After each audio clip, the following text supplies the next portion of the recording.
Hello, everyone. Thank you for attending this webinar with Kate Anton. My name is Pat Bono, president of New York Bee Wellness, which is an independent, educational, grassroots, charitable 501c3 non-membership organization. Its mission is to educate small-scale, sideliner, and beginning beekeepers. We do have a YouTube site with past in-person and online presentations. New York Bee Wellness also sends out newsletters several times a year, and we conduct statewide surveys twice a year for non-migratory beekeepers. Hey, welcome, Kate. Glad to have you present tonight. Thank you. Thanks so much, Pat. It's really a pleasure to be here. And thank you, everybody, for attending this webinar. I hope that you enjoy this as much as I enjoy talking about it. So today's webinar is The Making of a Queen. My name is Kate Anton, and I work at Penn State University. So at Penn State, I have a kind of special position. So I am an instructor in the Epiq program, which we'll talk about in just a minute. And I'm a technician in the beekeeper in the Grozinger lab. And that's part of the Center for Pollinator Research, which is and also part of HUC at Penn State, which is a consortium. And in the Grozinger lab, it's headed by Dr. Christina Grozinger, and we study a lot of things about pollinators and particularly bees, but also everything about bees and how these different factors, parts of the environment interact together. So we look at social behavior and pollinator health as a whole, and we can kind of zoom out to very broad levels where we talk about landscape, weather, climate, etc., and down to very precise mechanisms. We have a lot of really amazing researchers as part of the lab, and that has given me a really special opportunity to be part of really complex experiments with honeybees and other bees. And that has enabled me to learn so much about honeybee behavior. So one of the things we have at the lab is a website called Beescape, and I just want to make sure everybody's aware of it. This is for the entire continental US. You can go to it. It can be found by the QR code on my screen, beescape.org or beescape.psu.edu. If you want to know some facts about your landscape, you can, or any landscape in the US, you can put in an address and find all sorts of information and predictive models about, how the weather was last year may impact your beekeeping this year. It's going to tell you all sorts of things that are really fun to learn about. And another thing we have at Penn State is the Pollen Diagnostic Lab, and that's headed by Dr. Michelle Mansfield. And with this service, we can identify the plant species of pollen, well, not species, genus, sorry. So beekeepers, if you're interested in getting and knowing what's in your pollen or honey, you can check out this website and you'll get all the information. And we are collaborating with a lot of other research institutions, and this lab has really opened up a lot of areas of research for us to try to understand what's going on, right? The honeybees provide us with this amazing opportunity. They collect pollen from flowering plants, so we can survey landscapes using honeybees, and we can learn a lot about, what's blooming when, how that's changing with time and environmental conditions, and hopefully keep developing tools that are helpful to beekeepers to take good care of their bees. And now we'll talk about Epiq. Epiq stands for Education about the Production and Insemination of Queens. I jointly work on this project with Dr. Robin Underwood, who is an extension educator at Penn State. And this is a Northeast SARE funded program. We're coming into just about to start our final year. It was such a amazing opportunity to put this program together, and it's for beekeepers throughout the Northeast. And we are training in queen production. And some participants are able to get instrumental insemination courses through that program. And it's been so wonderful to network with a group of amazing beekeepers and really be able to provide important, educational opportunities to people in the Northeast and have a group of people focused on beekeeping concerns in our area. So today, we're going to have a talk that's in two sections. Part one is the biggest section, where we're going to talk about queen biology, rearing, and some colony dynamics that are important for these things. And in part two, we will talk about data collection, selection, breeding, and mating. So we'll take a little break after part one to answer some questions, and then we'll move on to part two and really get down into some fun beekeeping. So to start this off, I wanted to start with some definitions that I think can be confusing, especially when you're just starting out, and especially because we all, I think, say these words a little bit differently. So I'm just going to define what these words mean to me in the context of my beekeeping. So in the first part of the talk, we're going to really be talking about rearing, which is just raising queens. When I say queen production, I'm talking about a larger scale, either for sale or distribution, or even, really increasing numbers in your own apiary. And that's what we're doing if we're going to be grafting some queens. That is production. And then I just wanted to hit on the word stock, because I like to say stocks of bees. And Dave Tarpey defined this, I think, very nicely: a loose combination of traits that characterize a particular group of bees. I think that is a great term, and we use it a lot where I work. And then later in this hour, we'll talk about selection, which of course is choosing colonies with desirable traits; mating, which is the reproductive pairing of organisms; and then breeding, which I define as selective or controlled mating, where you're having control over both parents.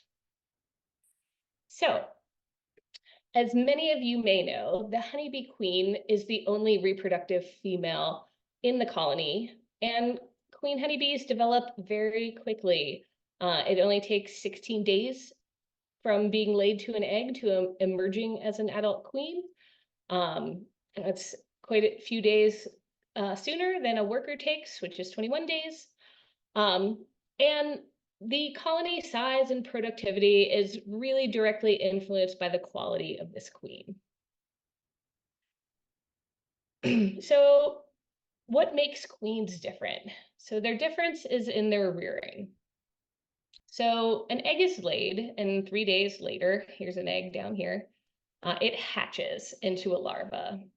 And all larvae are fed royal jelly for the first 3 days, but queen destined larvae, or larvae that are going to become queens, are fed only royal jelly for their entire larval development.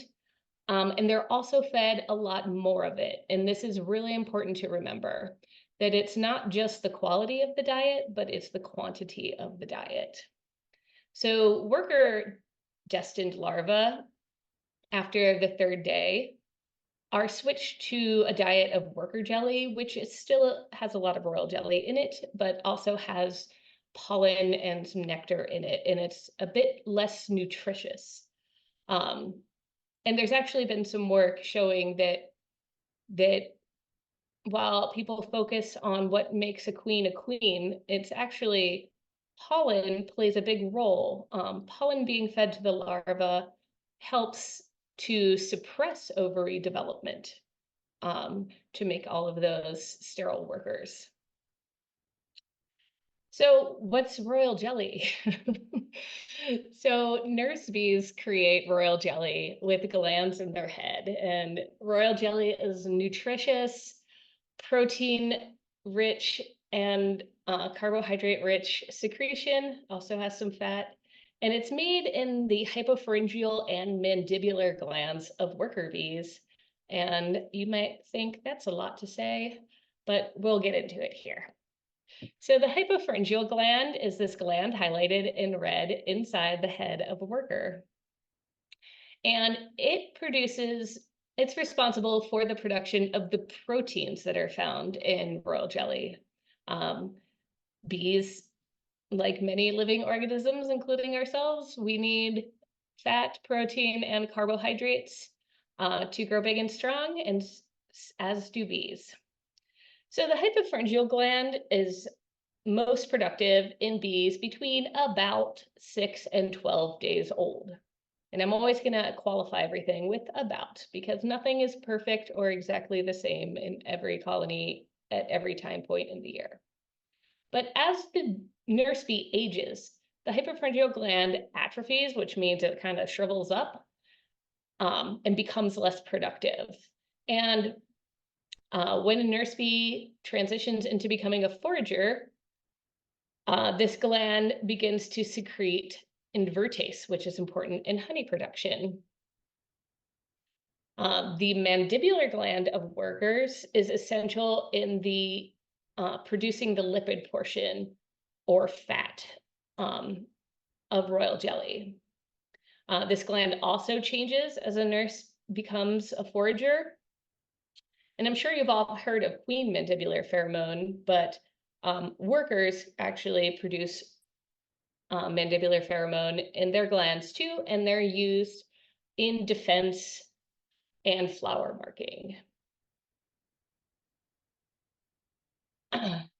So in order for nurse bees to make so much royal jelly, they themselves need a lot of food, right? They're consuming nectar or honey or sugar water along with pollen to produce all this royal jelly that's feeding all of the larvae in the colony all the time. Queens need an abundant supply of royal jelly. So in order to make queens, we need to make sure we have a lot of nurse bees who are fed very well and making a lot of royal jelly, so that our queens can get their optimal nutrition, because a malnourished queen is not going to have all of the traits we want, having large ovaries, being able to lay many, many, many eggs a day. And so this is really, you want to come back to having excellent nutrition to rear wonderful queens. So to illustrate this point a little bit more, we have some really fun pictures of day-old grafted larvae. So the larvae are 2 days old. So in the cup on the left, it's what we call a cell cup. It's a JZBZ, as you can see in the picture, commonly available brand.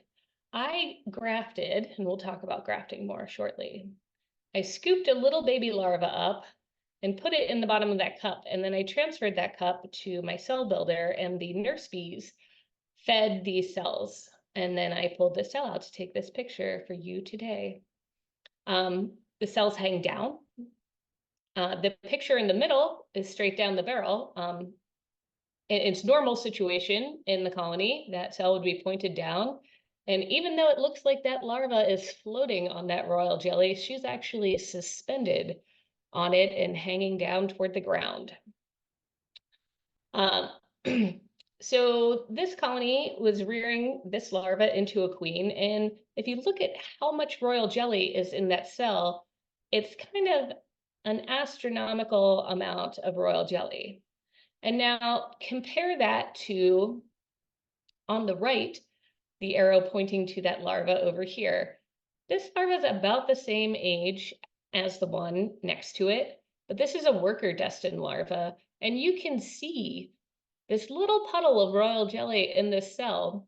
So even though this worker larva is less than 3 days old, she has much less food in her cell, which is why when we select larvae to graft, we always want to choose the youngest larva we can, so they can get the maximum nutrition from the very beginning. And so again, I just want to clarify this point that queens receive more royal jelly and only royal jelly.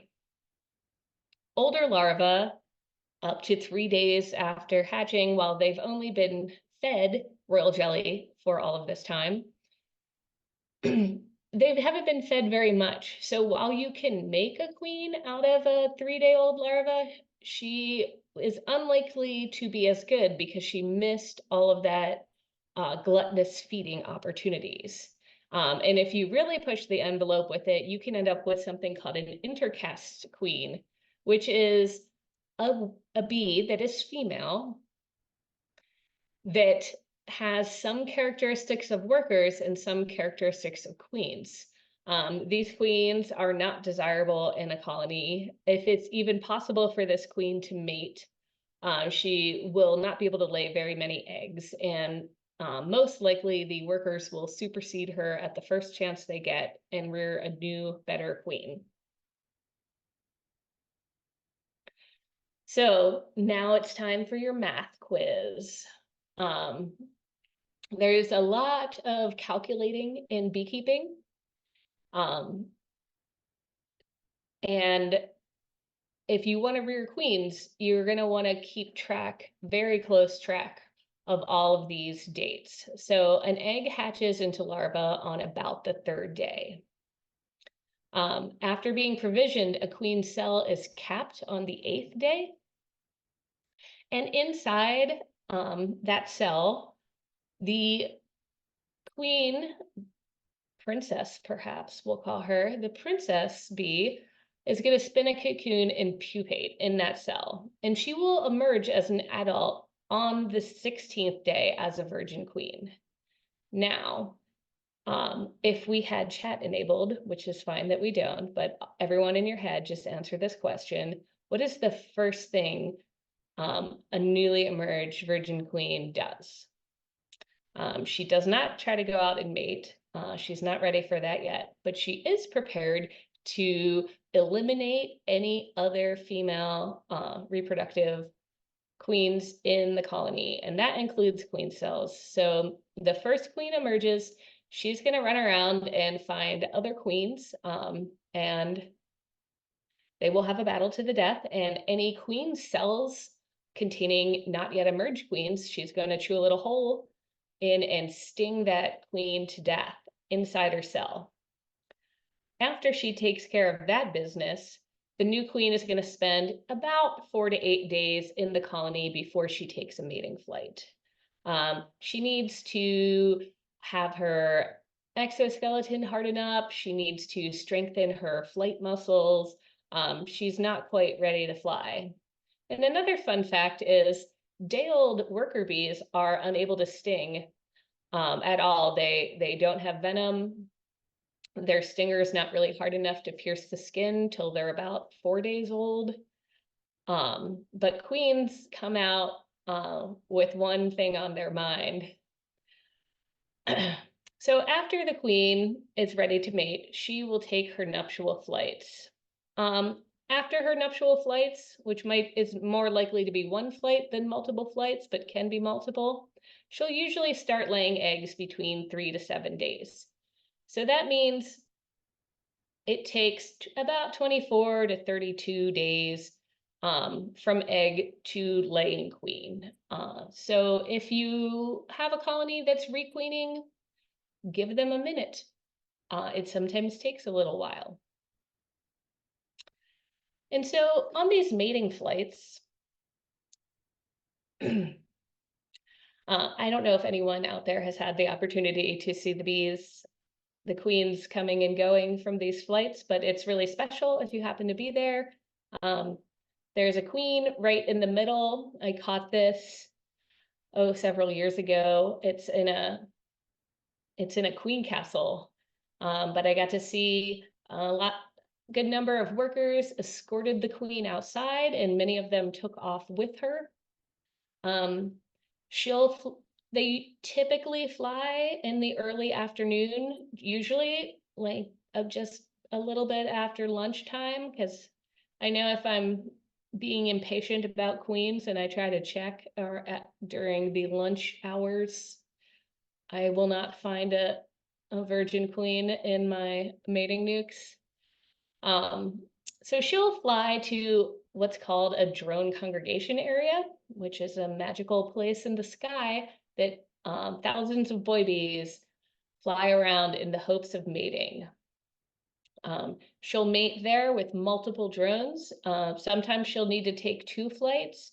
And one thing to really keep in mind is that poor weather is going to prevent these flights. So if you have days of rain, that's going to maybe slow down your queen and not give her that opportunity, because not only does she not want to fly in bad weather or high winds, the drones don't like flying in those conditions either. And when you have a queen getting mated, you should always be thinking to yourself, where are the drones coming from that my queen is mating with? Because if you're not rearing drones, there might not really be that many in your environment, depending on the population of apiaries in your location. So when the queen returns from mating, she comes with this mating sign. That is the remnants of the last drone partner she had. And she'll come in with that, and don't worry, the workers will clean that up. It takes a few days for the sperm to migrate to an organ the queen has called the spermatheca, in this illustration down here.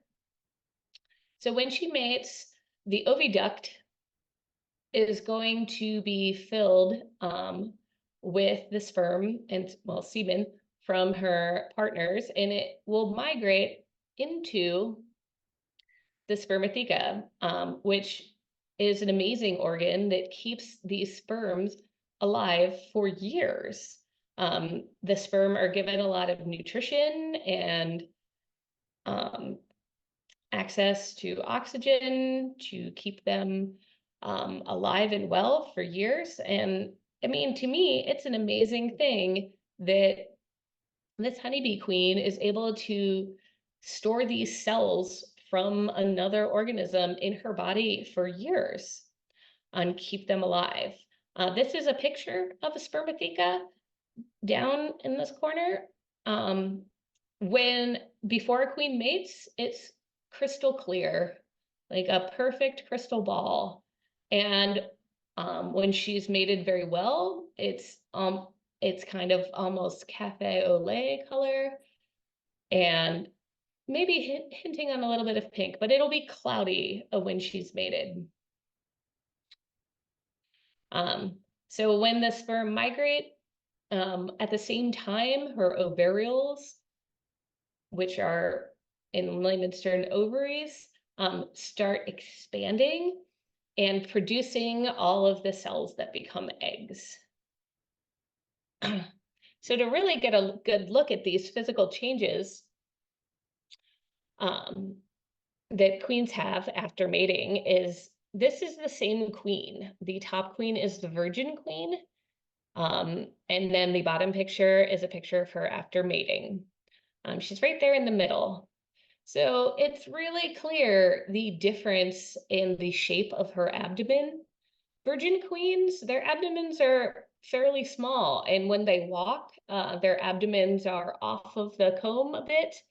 And queens, once they've onset of laying has occurred, and especially when they're laying a lot of eggs in peak season, their abdomens really expanded and they kind of drag across the comb as they walk.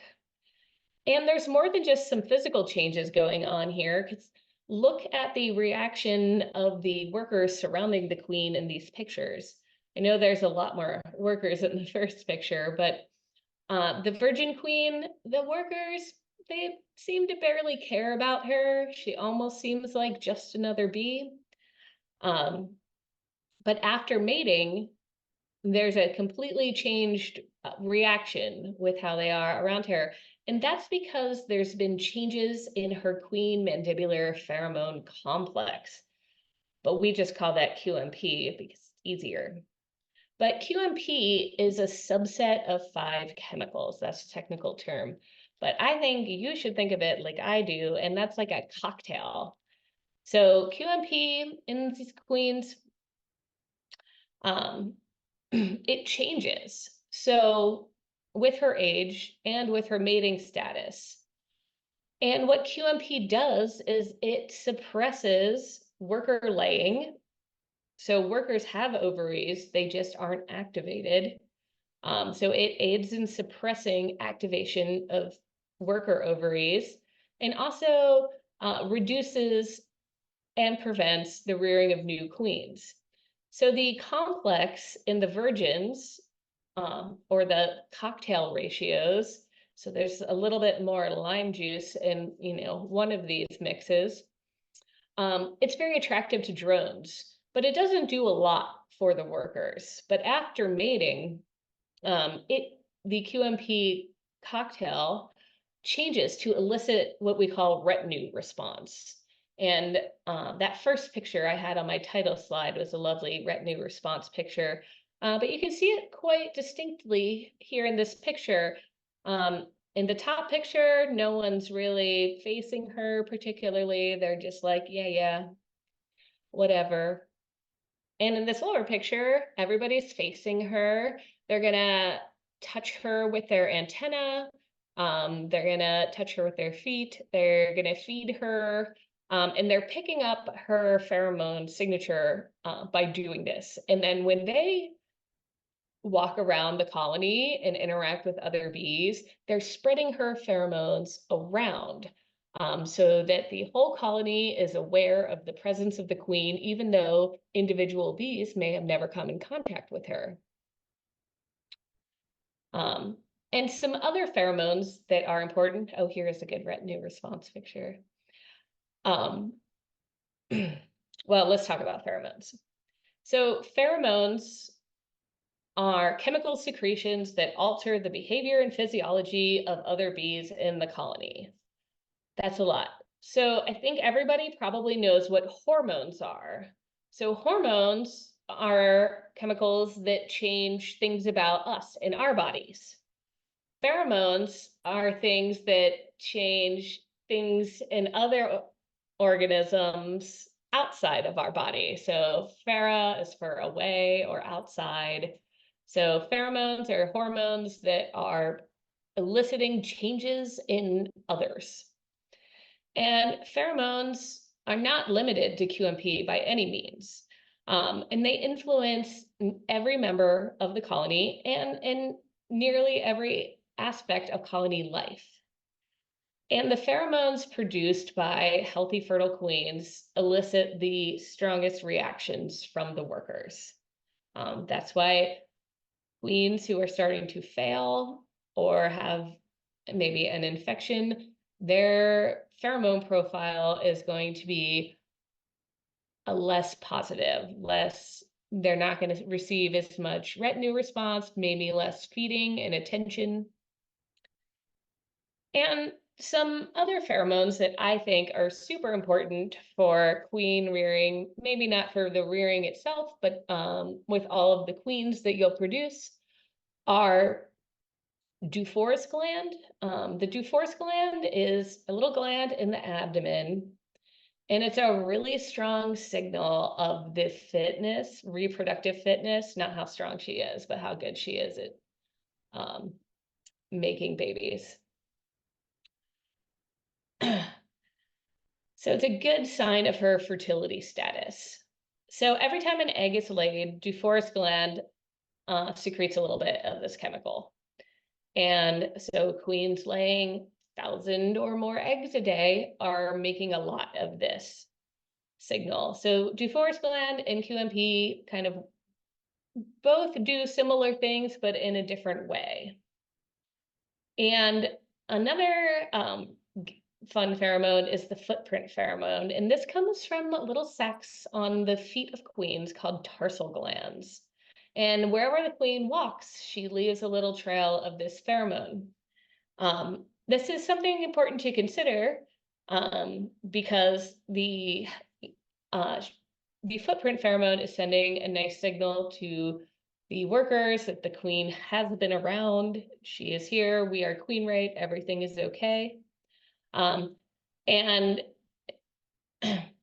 if you've noticed, swarm cells are mostly, not always, but most of the time hanging at the bottom of frames or on the very sides.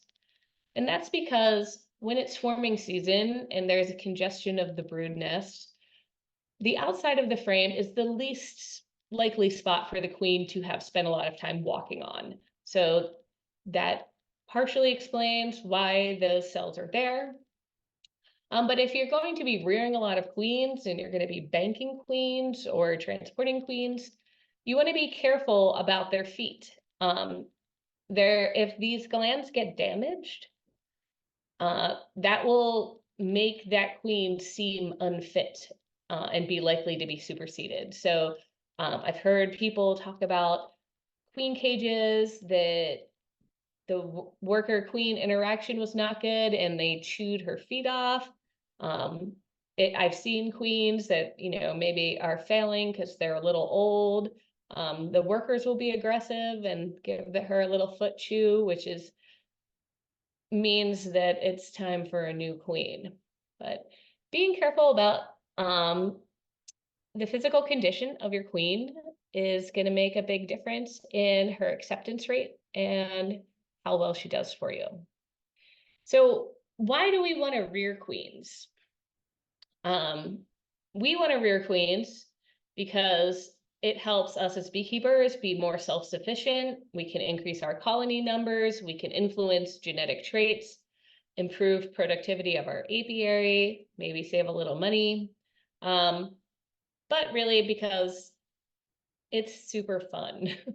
It's really fun when you get the hang of this and you're able to rear lots and lots of queens. Look at our faces. We're happy. You can't even see Dr. Rangma's mouth, but you can tell he's smiling. If anyone has a super good eye, you'll notice that these cells are all uncapped. My first year of rearing queens, we did an experiment where we needed 30 uncapped but provisioned queen cells exactly 3 days post-graft every day while the experiment was running. So I got a very short introduction into queen production, and we got it all figured out, and we were able to do this experiment. And while what we were doing in the experiment turned out not to have the any effect, I think was the answer. We really pulled off the queen rearing and were able to produce this quality of cell. I think we were doing it 4 days every week. We would do it 4 days in a row. So it was a lot of fun. It really taught me how to be organized about my queen rearing, and we had really great results. So what triggers queen rearing? Queen rearing is a naturally occurring process within the colony. It happens during times of reproductive swarming or during supersedure. If a queen is failing, the colony will collectively decide to replace that queen. And it also happens in the event of an emergency, such as a missing queen, a dead queen, that queen at the bottom of your shoe. That is going to elicit a really strong emergency response to make a replacement queen. And your location, your nectar flows in your season, the condition of your colony, nutrition, all of these things are going to influence how many queens you rear and when you should be rearing. So for queen cell production, which again, we're talking about production here, where we're going to try to make many, many queen cells. If you only need a couple of queens, there is no reason you should graft. Your colonies will produce an excess of queens during swarming season that you can take advantage of. You can take frames with great queen cells out of those colonies and set up new colonies with those. But if you need dozens or hundreds of queens, then you're gonna probably want to go with grafting. And we would definitely call that queen production. So grafting is simply the action of transferring a larva from a brood cell into a cell cup. And I use these disposable cell cups. Lots of people do different things. Some people reuse them. Some people make queen cell cups out of wax. The world is your oyster. And I always say that you should do things that work for your practice. And that's what's going to work for you. So in order to graft queens, we need to select a great brood frame. And what we're looking for is day-old larva. Larva that was an egg yesterday, or better yet, this morning if it's the afternoon. And on that frame, you're going to see eggs and you're going to see older larvae, right? Because the frame has thousands of cells on it and the queen can only lay so many eggs in a day. So you're going to identify this frame, but importantly, the colony you choose to graft from should be from a colony that's demonstrated high performance. And the traits you consider high performance are probably mostly similar to what other people consider high performance, but every beekeeper is going to have their own set of criteria that are important to them. And another tip is to brush the bees off of this frame you're going to graft from. Do not shake them. I know some people shake them, but it really shifts the larva around in the cell, which I think makes it more challenging to graft, and potentially you could be damaging the larva a little bit, but I think that's a secondary concern. Annoying larva slid to the edge of the cell is much harder, or on the side, much harder to graft from. So let's be gentle with these princesses. So the technique of grafting this is an example of a Chinese grafting tool. I'm going to give you resources that's going to tell you a lot more detailed information about this. We're simply going to scoop a larva from a brood cell. Here's a great itty bitty baby larva. This is a flexible tip here, and that's a zoomed in picture. And then we're going to slide it off. There's actually a little mechanism on here that pushes this part down, and you can slide that larva right off into that brood chamber. So I like to prime my cells with a little bit of royal jelly mixed with water. I think my ratio is like 2 parts water to 1 part royal jelly. If you don't have royal jelly, you can harvest some from your colonies that made too many queen cells, or you can just use a little bit of water. We don't want to make a swimming pool here. The purpose of the royal jelly mixed with water is just to keep the queen from drying out. We're not trying to feed her. And I just think a little bit of royal jelly helps get the pH to the right level. I don't think there's any reason not to use water, but I would avoid using other substances. I think I've heard people talk about yogurt. I mean, if it works, go for it, but yogurt just looks like royal jelly. It is not royal jelly. So grafting is just a technique. You can, I highly recommend, if you haven't done so already, take a workshop for grafting. I'm sure there's some available in your local area.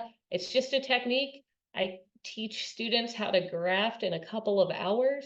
Grafting, it's just something that takes a bit of hand-eye coordination and practice to get quick at, and you don't want to damage the larva while you're doing it, but grafting is something that most people can do with relative ease. It does take good vision and some extra lighting. I use a flashlight. A lot of people want to use reading glasses to help give them some magnification, but otherwise it's pretty straightforward. Once you've grafted, you're going to place your grafts in your cell builder, which we're going to talk about in just a moment. This is a picture of one of mine, and this is my friend and participant in Epiq, Bianca Bremen, who co-owner of Vermont Bees. We're going to talk more about these cell builders in just a minute. So on the 8th day after being laid as an egg, so about 4 days, on the 5th day after you graft, you're going to have capped queen cells. And these queen cells need somewhere to go. So they can go in incubators, they can go in queen banks, you can put a little cage around them and put them back in the colony. You can take them and put them into nukes or make splits. What you don't want to do is leave the cells in the cell builder too long, because the first emerging queen is going to do what? She's going to kill all of her sisters. She will, if all of these queens, I left them in the same cell builder and one emerged, she would take care of all of them, and I would be whittled down to just one queen. So that is not what you want to do. I use an incubator at work because I have incubators, because I work in a science lab. Some people buy incubators. You want to make sure you're monitoring the humidity and the temperature in there. I like to have multiple, I think I have about 4 thermometers in this incubator, just to make sure I don't have any hot spots. With queen cells, a couple degrees too cold is okay. A couple degrees too warm is not okay. So a lot of people, I think 95 Fahrenheit is about the scientific level of optimal temperature, but I'm very comfortable at 93 and 94 degrees. I like these kind of thermometers because they give you a 24-hour average or high and low, which I think is very helpful because I want to keep, a comfortable environment for them. You can leave the cells into the cell builder up to about 11 days after you grafted, but you are playing with fire. And if you made a little accident and grafted a larva that's too old, it could spell disaster for you. But plenty of people do it and succeed at it. And I'm certainly not going to tell anyone there is a right way or a wrong way. I get very nervous about these things, so I prefer to put my queens in these adorable little glass vials, and then I made this holder for them out of trash. So it's actually the best thing I've ever come across for moving them around. I could have probably trimmed off the little stabby parts, but yeah, it works. All right, so really queen rearing starts with your cell builder. You're gonna need to have your cell builder lined up before you graft. It needs to be ready to receive these queen cells. And I use the term cell builder as a very blanket term. It's the umbrella term. Colonies that are used in queen rearing to initiate provision and care for queen cells. And again, the best queens are produced in very strong and very densely populated cell builders with abundant nutrition. And remember how we talked about nurse bees between 6 and 12 days old? This really comes into play with cell builders, because the right age nurse bees are going to optimally provision your queen cells. So cell builders have many, many names. They can be called cell starters, cell finishers, starter finishers, and even swarm boxes. And I'm sure I missed a half a dozen possible names for them. Um, the principles apply to every piece of equipment. This is one of the cell builders I was working with.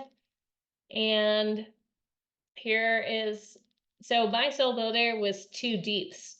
I was using a cloak board, which is a starter finisher method.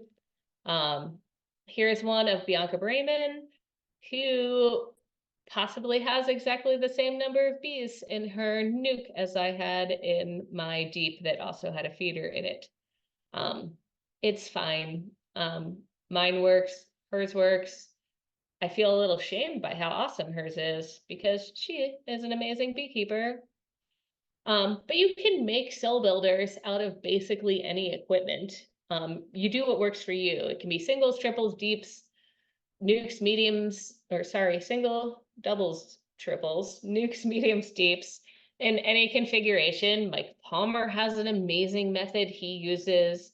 Um, you know, where you live, how many queens you're rearing, what your nectar flow looks like, what your operation looks like. It's all going to determine this.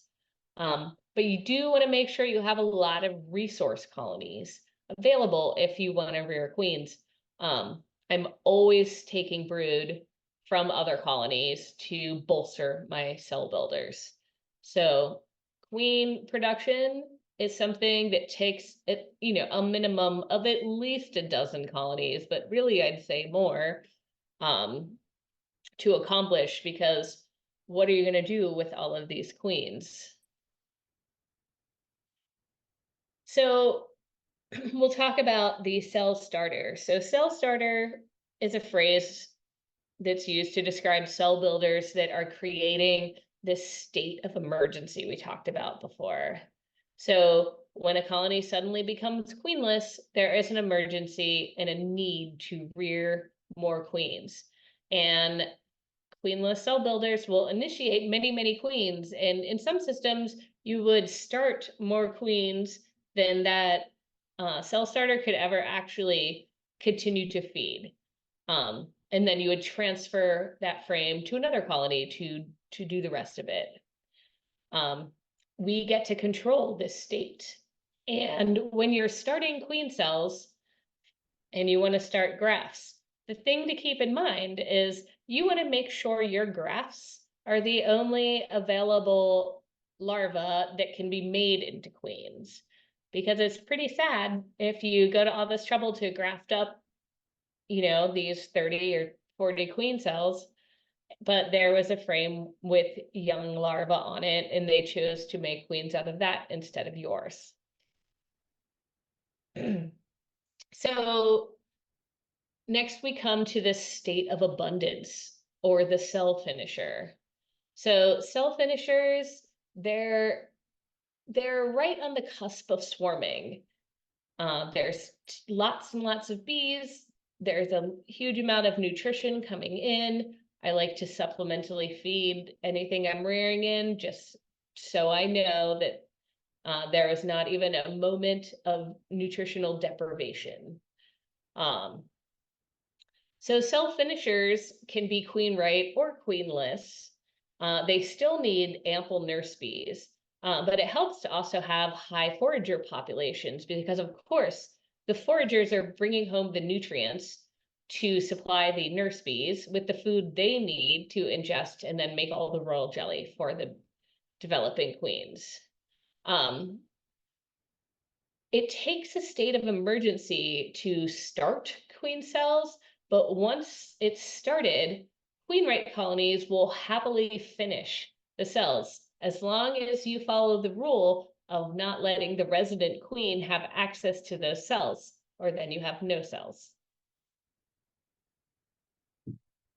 So these states of emergency and abundance are limited, and we're going to talk about some factors that come into play. So you cannot sustain nurse bees in a queenless state of emergency for too long, because those pheromones that are involved with controlling their ovary activation and transitioning into foragers, that's going that's not sustainable in the long term. So you're often going to be adding more bees, moving bees around, making splits. If you're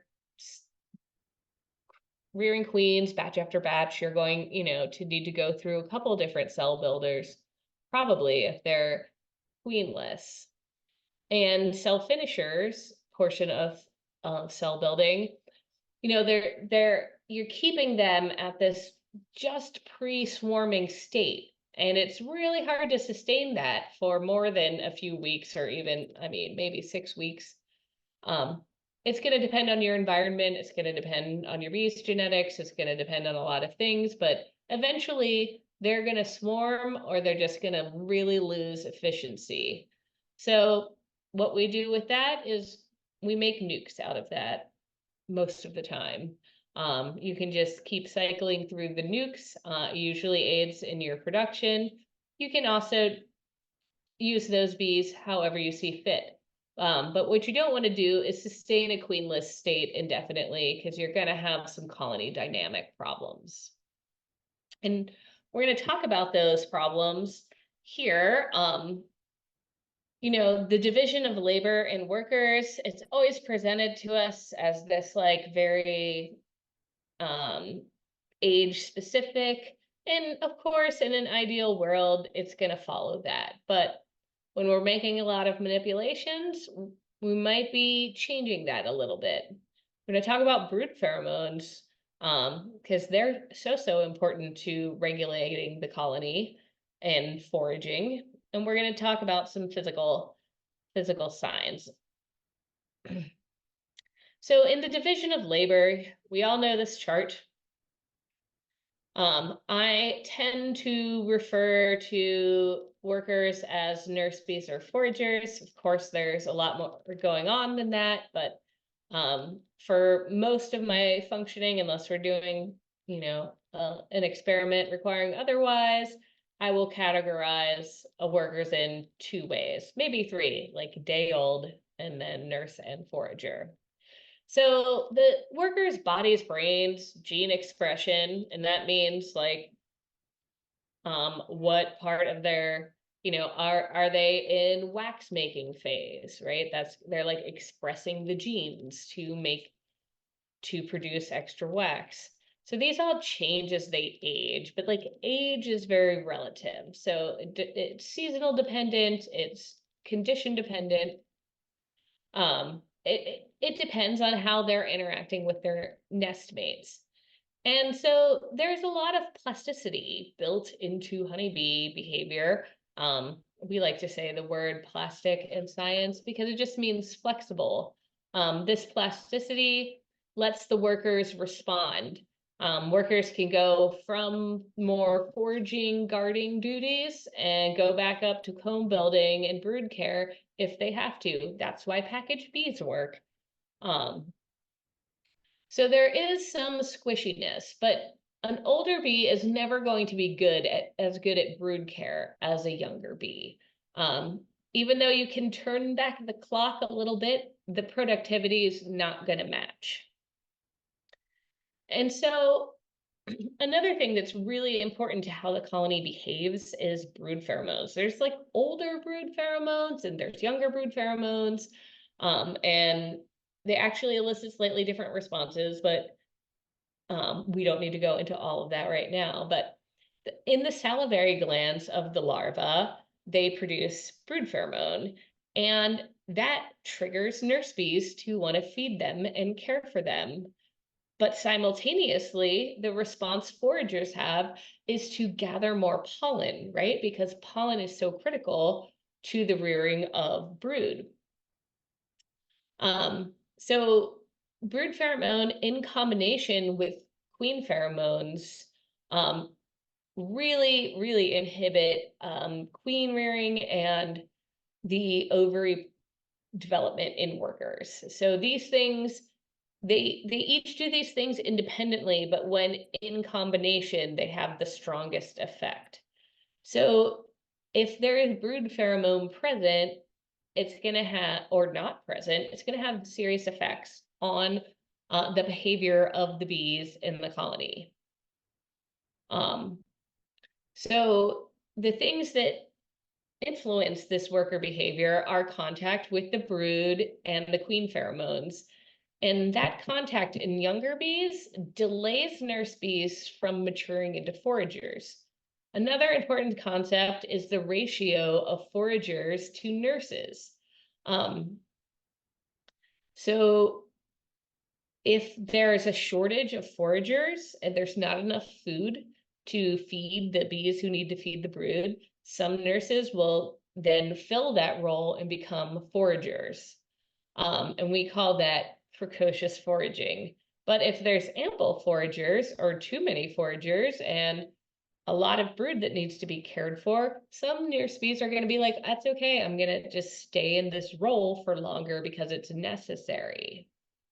And so when we do a lot of colony manipulations, we can really change those dynamics. And that's something to keep an eye out for. It's really hard to requeen a colony that has too many foragers and not a lot of nurse bees. You've made an imbalance in that colony. Nurse bees are much more accepting of new queens than foragers are. Foragers don't usually have a lot of contact with queens. And so they're less under her pheromone sway. So that can make things really tricky. Some things that slow down nurse bees transitioning into foragers are all this contact with the queen pheromone, the brood pheromone, and also when there's abundant food resources and high forager populations. And the factors that speed up worker maturity are decreased exposure to queen pheromone, queenless colonies. Queenless colonies tend to not have a lot of brood.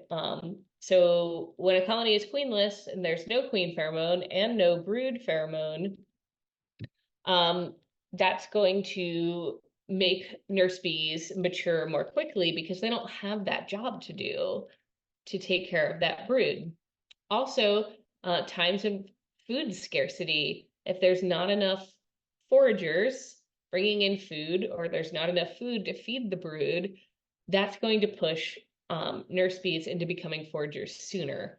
And also, neonicotinoid, which is a pesticide exposure, causes this precocious foraging. And it has really detrimental effects. High disease pressure also has this effect. And that's why you see those dwindling populations. And it's really sad. I've seen some research where they've made precocious foraging happen, and like very, very, very young nurse bees will attempt to forage and basically just fall out of the colony because they can't even fly yet. So we want to make sure we're not manipulating our colonies too much to alter this dynamic they have that keeps them high functioning.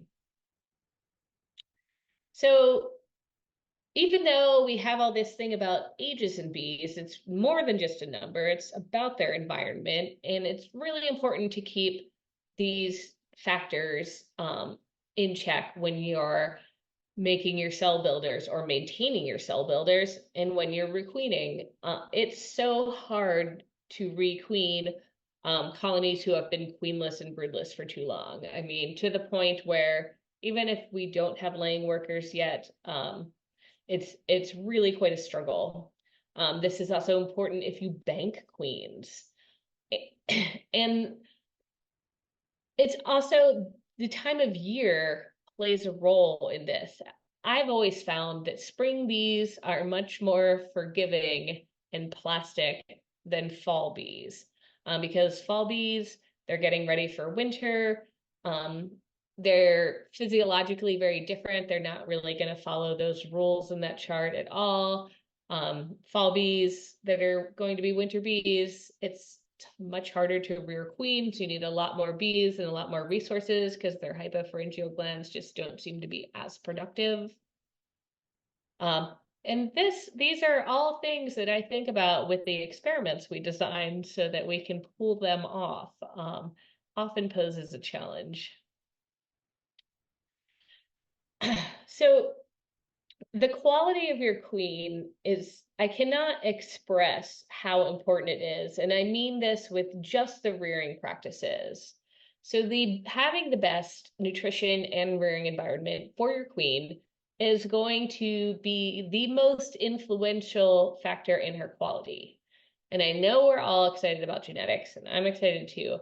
But what I cannot express enough is that you can't really determine um, what is genetic unless you have the most optimal rearing practices. So genetics matter, but only after the queens are in the best shape they can be. So just made this slide up for you guys with a couple of Kate's tricks and tips to queen rearing. And of course, this is just things I find helpful.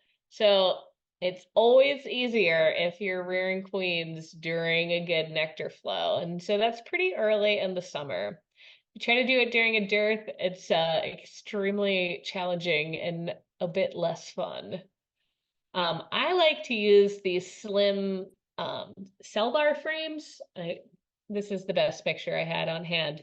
Um, the width of the top is really just the same width as a standard. I think it's a bottom bar.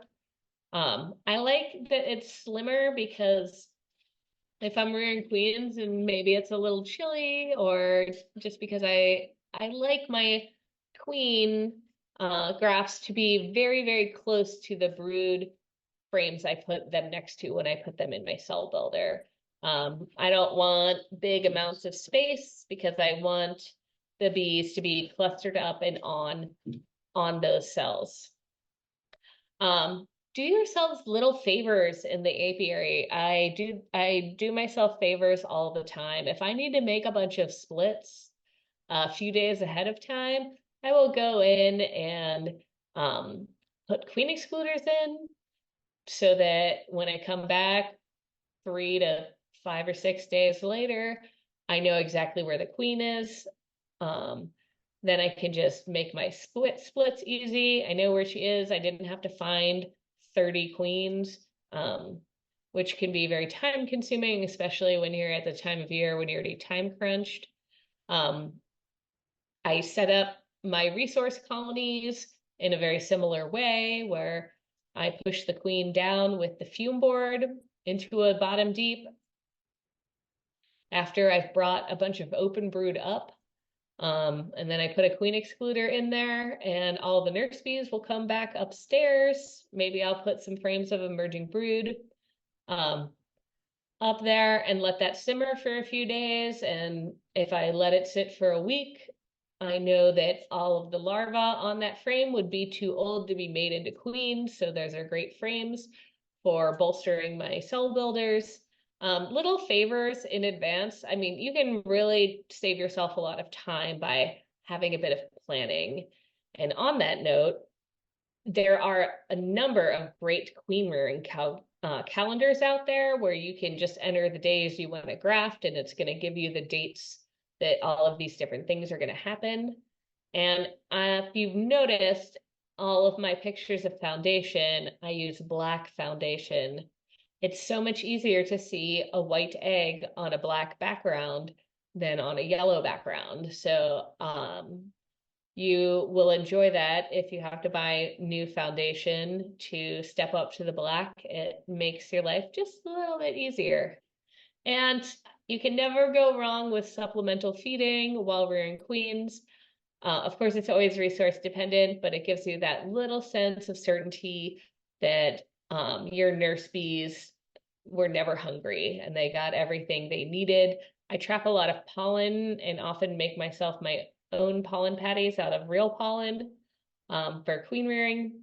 And I like to give them syrup, and I like to do that day before I put the grafts in, just so I know everybody's well fed. And if we get a day of bad weather, it's not going to interrupt any sort of resource flow. So now I can take time for a few questions.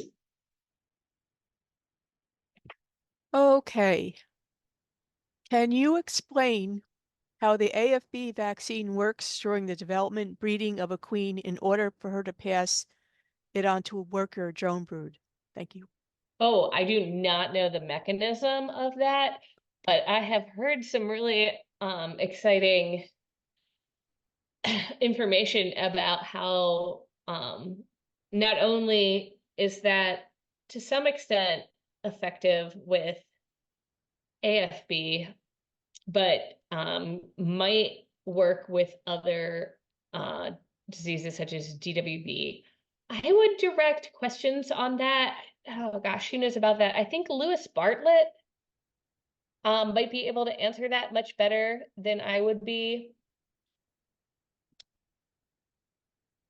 Okay, is the pollen added to royal jelly intentional or the result of contamination?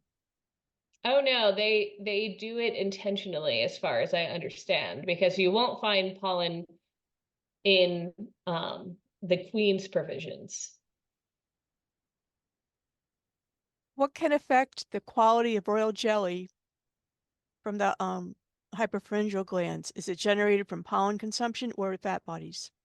Oh, I can really talk to, well, I mean, I'm not going to give you a very satisfying answer, but an amazing student named Alyssa Curry and I, well, her mostly, I was just basically helping set everything up. What we did was we reared, we took tw we collected 20 frames of emerging brood just to give you an idea of the scale of this, which is always a fun day um, to play that hide and seek mission.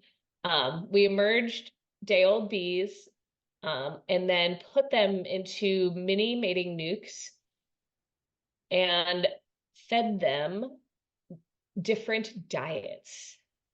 And then after we let them eat for a week, and then we put grafts into, just like you saw there. We weren't trying to make queens. We were trying to just collect royal jelly and understand giving them access, how giving them access to different nutritional profile pollen and also pollen from different seasons would affect their the nutritional qualities of the royal jelly.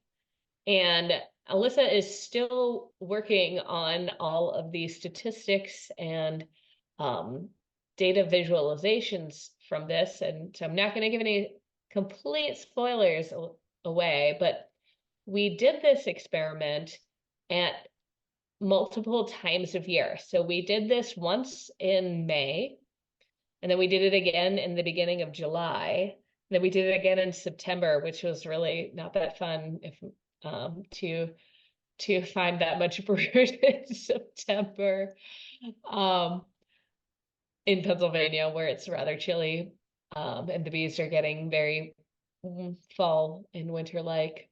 Um, and so what we found was that the season actually had a pretty significant impact on the royal jelly output. And she does not have her final results um, available, but yet we're going to give a talk on it next month, and hopefully she'll have something publishable that we can share. But surprisingly, the strongest influence for the royal jelly nutrition was actually the time of year, which I think is really fascinating. And no, we don't fully understand. That was a research question I had was, is it stable over time? And like what pollen affects it? And we actually chose pollen from both spring and summer, some with high protein and some with high fat, because we wanted to know if the season of the pollen was an influence beyond the basic fat and protein ratio. So yes, great question. Like a question I want to know the answer to. Um, We don't completely understand it yet, but we are working on it. Okay, when a hive requeens itself because of swarming, supersedure, or emergency, what queens resulting from the above would be the best quality for the hive where you wouldn't have to requeen down the line? They all can be high quality queens. They all have the potential to be perfectly good queens. Just because a cell is on the middle of a frame does not mean it's not a good cell. Um, However, oftentimes in supersedure situations, the colony might already be compromised. So they might be superseding that queen, not just because, she might have gone a little too far. And so now the colony maybe has some disease pressure and maybe the population's kind of low and, maybe they're struggling to have the right population dynamic. So of the queens, the supersedure queens can be a little iffy, but not always. Sometimes the bees are right on it. Swarm cells are almost always good because when are they making swarm cells? When the environmental conditions are totally optimal and there has been, there's large populations of bees, abundant resources, a crowded brood nest. So those swarm cells are great. Yeah, if you want to make a few queens, highly recommend using frames with like fantastic swarm cells on them to increase your numbers. Now, do you have more slides? Yes, this was Oh, part one. okay. Well, let's continue with those then. Let's do it. Part two is shorter, I swear. All right, so we're back to the definitions. Um, so here we're going to talk about selection, mating, and breeding. So in order, you can rear queens from any colony. You could rear queens from terrible colonies. I don't recommend it. Um, Mating is just like the physical act of male and female coming together, reproducing, and breeding is selective and controlled mating. So breeding, really, you need to influence the queens and the drones. You can definitely select from your best stocks of queens, your best performing queens, but if you're not producing any drones out of your other good colonies, then who are those queens going to mate with? Are you going to rely on strangers' drones? So in order to make selection, we have to do, I know it's not very fun, data collection. Um, we all need to do a better job of this. I doubt anyone doesn't think that they could do a little bit better. But if you're starting out, get into good habits now. And so we need to have every colony have a unique identification. And as research people, we often harp about like the colony and the hive are different. This is absolutely true, of course, but also true that you don't need to keep track of the equipment so much as you need to keep track of the queen. So we do that by labeling the hive often. Some people use tree tags, some people use cattle tags. I'm a professional at destroying these external tags off of equipment when I move them. Like it beyond what could happen by luck. Um, so what are you tracking here? So are you tracking the hive location? Are you tracking the colony itself? Or are you tracking the queen? Now, of course, you want to be tracking the queen if you're going to make selections about who to rear queens from or selections for your breeding program. I've seen, I'm going to get into this in the next slide. But so secondary numbers can also be used because sometimes it's good to mark the hive location and the queen so you know where your queens are and at their location.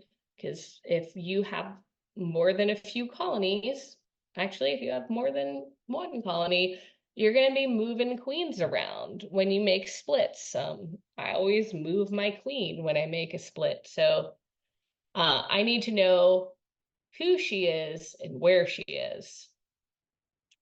Um, and you also need to know what traits you care about. So possible traits of interest, I would say probable traits of interest are temperament, honey production, and mite resistant traits. And then there's also the traits that we like making a lot of honey, having a good temperament, and exhibiting mite resistance. And then there's things that are unacceptable, a high level of brood disease in a colony, um, or extreme defensiveness. You know, people have various opinions on this, but I have no time for colonies that are stinging you when you get out of the truck. I've had colonies like this. It's not safe. Nobody wants to work those bees. I don't want to wear gloves. It's so hot. And I don't want that temperament in my bees. I want my bees to be um, docile enough to work with, not a problem. I don't need them to be complete puppy dogs, but I wouldn't hate it either. So these are what we call like definite culls. And by culls, we're not being too extreme. If you have laying workers, yeah, you probably do have to shake that whole colony out somewhere far, far away.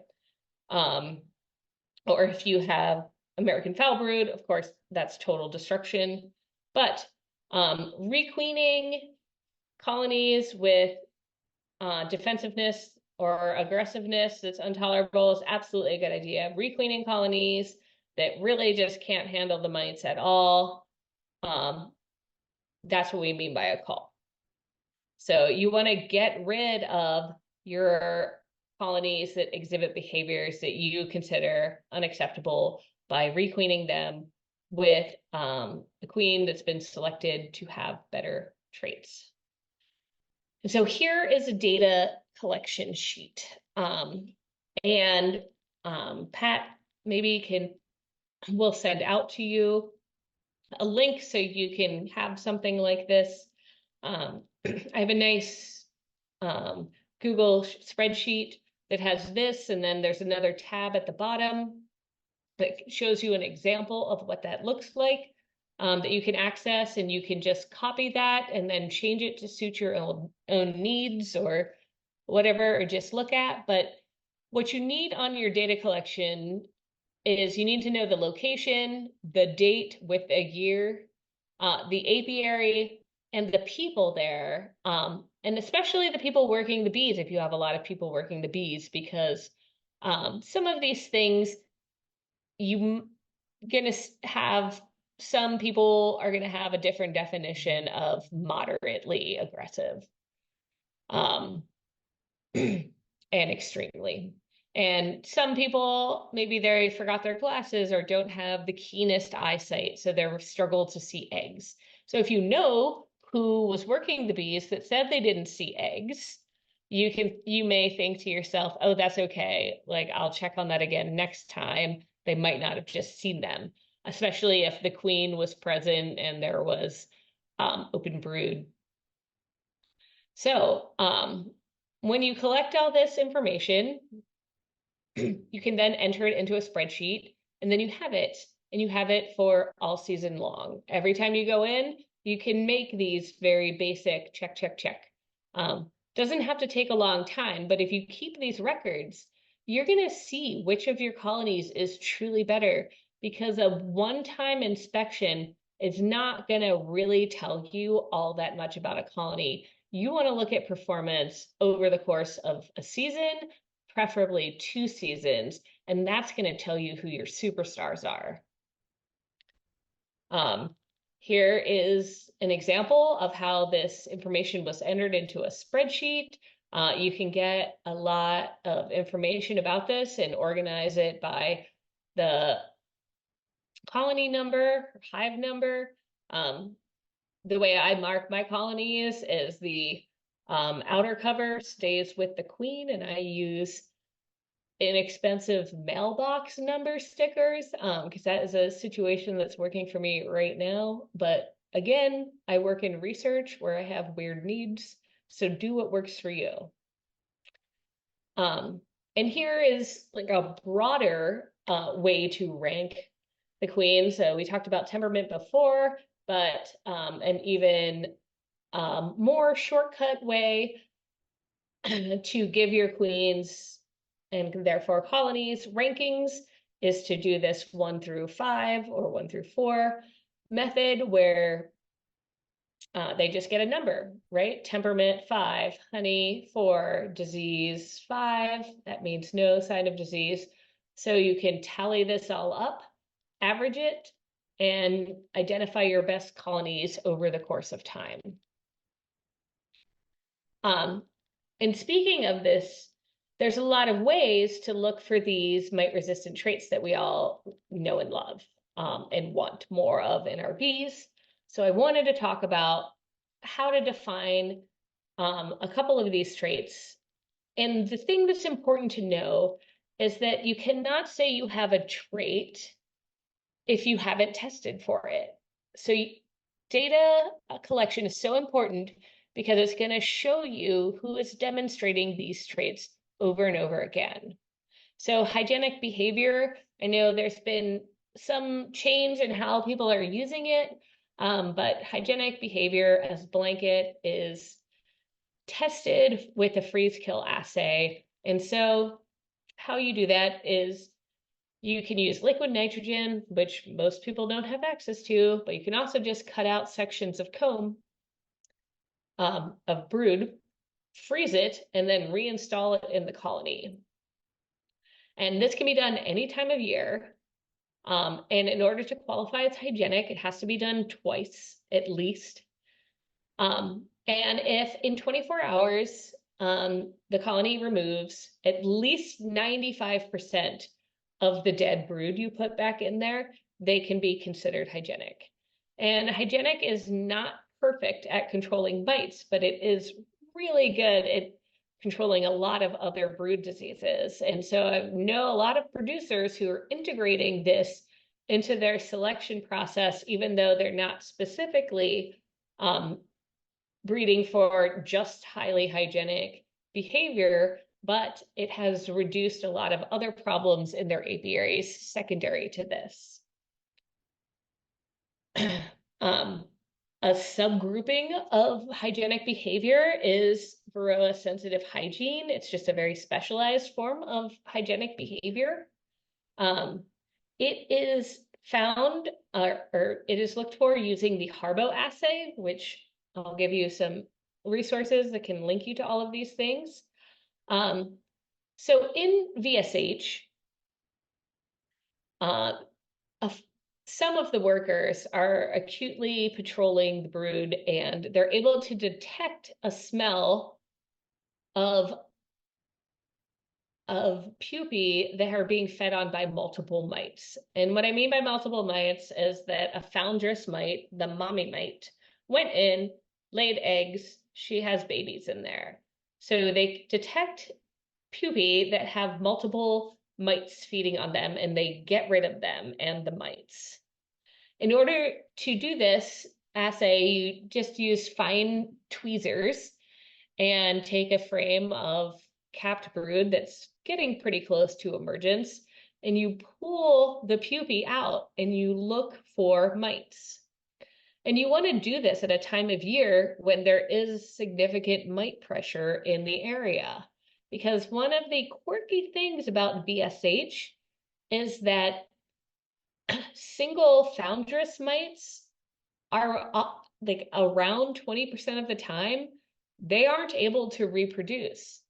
And in VSH bees, they will ignore single foundress mites on pupae, and they only remove multi-mite pupae. So they're called non-reproductive mites.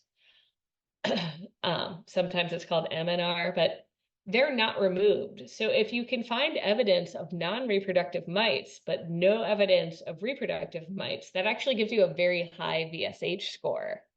So doing this when a mite pressure is on is the best idea. It's a really great test. It just doesn't take a lot of special equipment, a little bit time consuming, but not too bad. And we also have the grooming or mite biting traits. So grooming is something all honeybees do to some extent. They groom themselves, they groom each other, and a very specialized form of this is mite biting, where they groom the mites off of themselves and each other, but also attack the mites and chew their legs off. And to test for this behavior, there's a protocol you can get from Purdue. You use an IPM board, aka a sticky board, but it's not that sticky. You just spray some PAM on it, and you pull that board after mites have fallen, and with a microscope, you look for mites with damaged legs.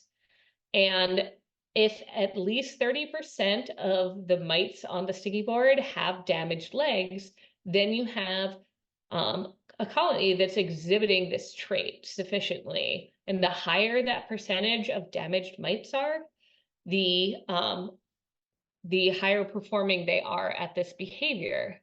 So if you can check out these pictures, just kind of demonstrating that this allo grooming, the grooming other bees, is something that's more associated with Apis cerana, but they have found Apis mellifera doing the behavior. And then they're able to select for it because it's a heritable trait and then breed for it. And I just want to reiterate that breeding is a population level endeavor, right? So your bees can fly quite far. So if you want to breed honeybees, you really want to be thoughtful about who are your bees mating with. So breeding and selection does have challenges, and it requires a lot of organizational skill. Small operations, you need a large number of colonies, like work together with other people in your region. You're never once and done with any of these processes. It's continuous. You have to keep those traits you like and continue to select for them. So even if you buy a queen from a breeder, you still need to make sure that the colony is exhibiting these behaviors in your location, in your apiary. You need to confirm it. I always ask for the history of these things. Not every offspring is going to do this behavior. So just to sum it up, there are two types of mating systems. There's an open mating system, which is when queens mate in flight, drones in their area, and there's closed mating systems, which is when you use instrumental insemination or you buy an island to breed your bees on. Open mating systems can be breeding, but only if you're able to control the drones in the vicinity to some degree. And the more drones you're producing and the more control you have over a geographic area, the higher precision results you're going to get. Instrumental insemination is great. It is not for everyone. It is extremely time consuming, and I don't think anyone's making any money doing it. Yet. All right, and let me just bring this home with how important drones are. You want to be selecting drone producing colonies alongside colonies you're selecting for your queen breeders. So a queen score, you can just translate into your drone score. That will feel a little weird in the beginning, but over time and iterative selections, it's gonna even out because drones not having dads. And And you want to really encourage your drone producers to make drones. So give them snacks, give them extra food, give them drone frames. You want healthy, perfect drones because they're going to be the most fertile. And you want to reduce drone rearing in suboptimal colonies. So requeen those stocks and certainly don't propagate drones in colonies with traits you don't like. And here's just some pictures of drone rearing. We do a lot of drone rearing. It can really put some mite pressure on your colonies. There's things we can do to work around that. If you really want to be selective, you can emerge your drones and mark them so you know exactly who their mom is. Drones drift like you wouldn't believe. If you mark 1,000 drones in one of your colonies, you will find a marked drone in every one of your other colonies in that apiary. And then finally, we have resources. Sorry, I went over. We can send these to you in the link after the talk. And I can take more questions if willing. Okay. Are there easy ways for hobbyist beekeepers to raise a few queens, and how should they approach it, and what outcomes should they expect? So yes, so rearing a few queens, there's lots of information on doing this.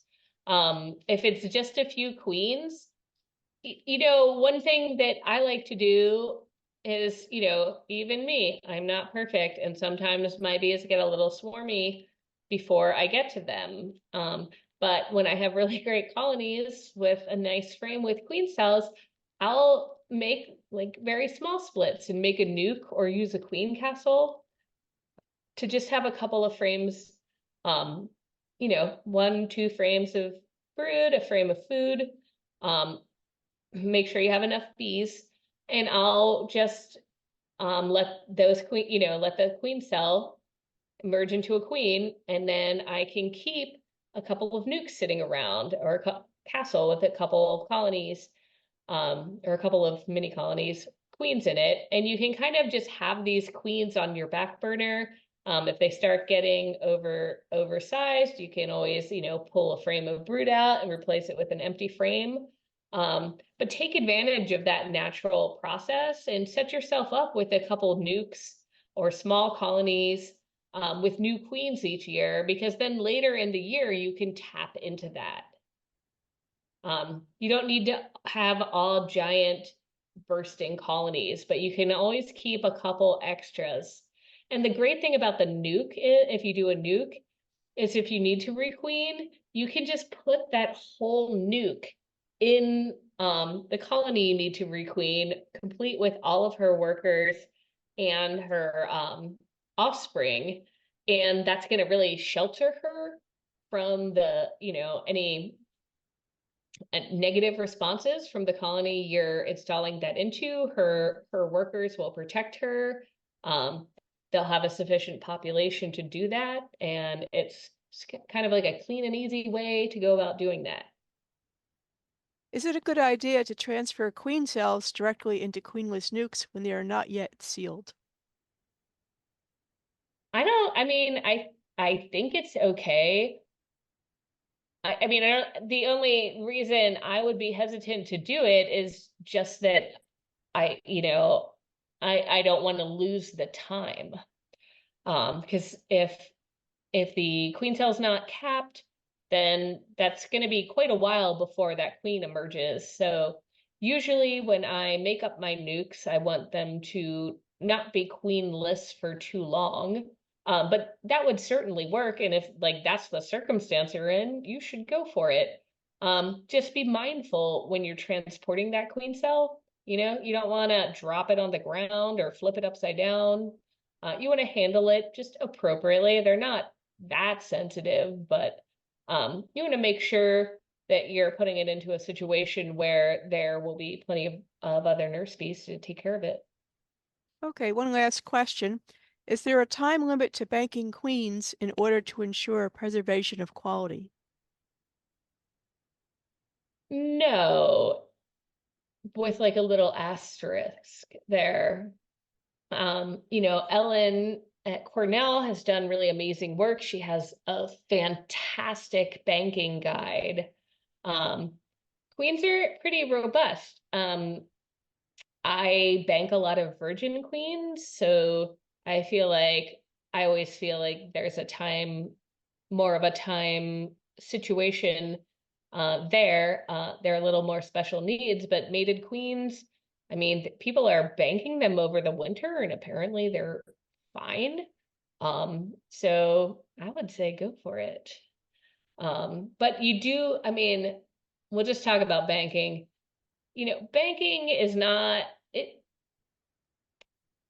it takes a little bit of skill. If you're already really good at making cell builders, it's basically a similar skill set. You want to keep the temperament of your bank happy, right? So when I'm banking queens, I am regularly, of course, giving them more brood frames because we want that population dynamic to be happy, right? I wouldn't want to bank queens in a bank filled of exclusively older foragers because they're not very nice sometimes. So just keep in mind all of the things that keep your colony happy, give them brood frames, keep young bees present, keep the average population in check on age wise. You don't want them all old. Okay, well, thank you very, very much for Thanks, this. Pat. Thanks, everybody. Sorry about keeping you late.